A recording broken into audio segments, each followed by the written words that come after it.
नमस्कार दोस्तों, आपका स्वागत है। ब्रूस ग्रेसन नाम के एक बहुत बड़े साइकियाट्रिस्ट है जो अमेरिका में रहते हैं।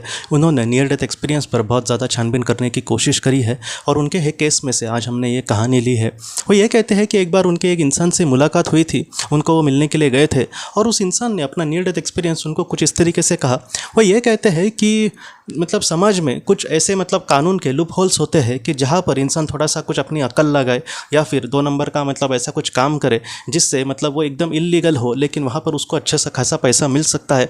वो ये कहता है कि मैं 21-22 साल का जब था तब मैं इस तरीके से काम को सीख गया था और इसी तरीके से मैंने 10 साल में ही अपना बहुत बड़ा एम्पायर खड़ा कर दिया था।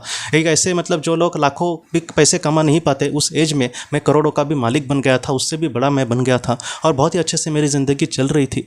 और वो ये कहता है कि जब मैं 35 साल का था तब मेरा एक बहुत बड़ा एक्सीडेंट हो गया था और उस एक्सीडेंट में वो ये कहते हैं कि मैंने कहीं ना कहीं इस तरीके से कुछ अनुभव किया था कि मैं अपने कार से जा रहा था और सामने से एक दूसरी बड़ी गाड़ी आ गई थी ट्रक ऐसे, और उस ट्रक ने ज़ोर से इनको ठोक दिया था। और उसके बाद वो ये कहते हैं कि 1-2 पल में ही सारी चीज़ें हो गई और उसके बाद वो बेहोश हो गए। और उसमें वो ये कहते हैं कि मैं अपने शरीर से कहीं ना कहीं ऊपर जा रहा हूँ और बाद में मैं एक एकदम अलग ही दुनिया में पहुँच गया। उस दुनिया के बारे में वो ये कहते हैं कि चारों बाजू में बहुत ही सुंदर ऐसा वातावरण था, बहुत ही अच्छे सुंदर ऐसे पेड़ पौधे थे, वहाँ की रोशनी इतनी अच्छी थी कि वो मैं क्या कहूँ, मुझे वहाँ पे बहुत ही अच्छा लग रहा था। और ज़्यादातर जो रोशनी होती है उसको हम डायरेक्टली खुली आंखों से नहीं देख सकते ज़्यादातर, लेकिन वहाँ पर मैं बहुत ही अच्छे से देख पा रहा हूँ। मुझे अच्छा लग रहा था, इतना मुझे अच्छा लग रहा था कि ऐसे लग रहा था कि मैं हमेशा के लिए वहीं पे बस जाऊँ।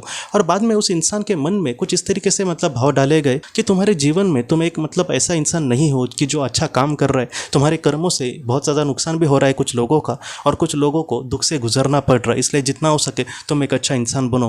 मुझे कहीं ना कहीं तुम पर पूरे तरीके से भरोसा है, तुम एक अच्छा इंसान बनने की कोशिश करो। उस इंसान को सारी चीज़ें आराम से समझ आई कि आखिर मुझे क्या समझाया जा रहा है। वो जो भी गलत काम कर रहा था उसका इफेक्ट कहीं ना कहीं अच्छे लोगों पर पड़ रहा था, जिससे उनका भी नुकसान हो रहा था और वो कहीं ना कहीं दुख में जी रहे थे। इसलिए इस इंसान ने दोस्तों उसने कहा कि हाँ, अगर आप मुझ पर भरोसा करते हैं तो इस भरोसे को मैं तोड़ूंगा नहीं, मैं जितना हो सके अच्छा इंसान बनूंगा और अच्छे कर्म से मैं अपने जीवन में आगे बढ़ूंगा। और बाद में उस प्रकाश ने उसको ये कहा कि तुम जितना हो सके अच्छे कर्मों से आगे बढ़ना, बस सर्वशक्तिमान ईश्वर का जो आशीर्वाद है वो हमेशा तुम्हारे साथ है। तुम फिर से पृथ्वी पर जाना और एक अच्छा इंसान बनना, तुम और भी कुछ अच्छा कर सकते हो। तो इस तरीके से उसने सारी बातें मानी दोस्तों। और वो ये कहता है कि मैं फिर से पृथ्वी पर लौट आया और पृथ्वी पर लौट आने के बाद वो ये कहता है कि मुझे अस्पताल में किसी ने भर्ती किया था। उनका एक्सीडेंट होने के बाद किसी ने इमरजेंसी को फ़ोन लगा के बाद में उनको अस्पताल में भर्ती किया था, एम्बुलेंस बुलाकर। और बाद में वो ये कहते हैं कि 3 से 4 महीने लगे मुझे पूरे तरीके से ठीक होने में, लेकिन ठीक होने के बाद वो आज जितना हो सके अच्छा ही काम कर रहे हैं। वो जितना हो सके वो बोलते हैं कि जो अनाथ आश्रम हो या फिर वृद्धाश्रम हो उनको वो डोनेशन देते हैं। जितना हो सके अच्छे काम से आगे बढ़ना, जितना हो सके दूसरे में भगवान के ज़रूरतमंद जो लोग हैं उनमें भगवान को देखकर उसको कुछ मदद करने की कोशिश करना, इन सारी चीज़ों से ही भगवान मुझसे खुश हो जाएंगे। ये सारी चीज़ें आज मैं जानने लगा हूँ और आज वो जितना हो सके उन्होंने अपने जो भी गलत काम थे उसको छोड़कर कुछ अच्छा काम वो कर रहे और जितना हो सके लोगों की सेवा करने की कोशिश कर रहे। तो इस तरीके से दोस्तों जब एनडीए होता है तब इंसान को अलग भाव दिखते हैं उसके, वो एकदम बदल सकता है, उसके मन में कहीं ना कहीं सात्विक भाव आ सकते हैं। अगर कोई बुरा इंसान हो तो भी हो सकता है कि वो अच्छा इंसान बने। तो इस तरीके से एनडीए जो है वो इंसान को कहीं ना कहीं सुधारने में या फिर अपने जीवन में अच्छा कार्य करने में उसको मदद कर सकता है। आज हमें ये सारी अगर बातें पता चल रही है, ये ज्ञान मिल रहा है, तो जितना हो सके दोस्तों हमें इसका इस्तेमाल अच्छे काम में, निस्वार्थ भाव से काम में, और जो ज़रूरतमंद है उनको जितना हो सके हम पैसों से नहीं और भी कोई मदद कर सकते हैं तो इन सारी चीज़ों से हमारे आत्मा को कल ज़रूर खुशियाँ मिलेगी। तो ऐसा ही कर्म करके अपने जीवन में हमें आगे बढ़ना होगा दोस्तों। तो दोस्तों हम अपने अगले वीडियो में मिलते हैं। आप अपने परिवार का ख्याल रखना। आपका बहुत बहुत धन्यवाद। ज़िंदगी की रोशनी ये एक कंसल्टेंसी है जो ऐसे लोगों को मदद करने की कोशिश करती है जिन्होंने किसी अपने को खोया है या फिर जो लोग अपने जीवन में बहुत ही ज़्यादा दुखी है।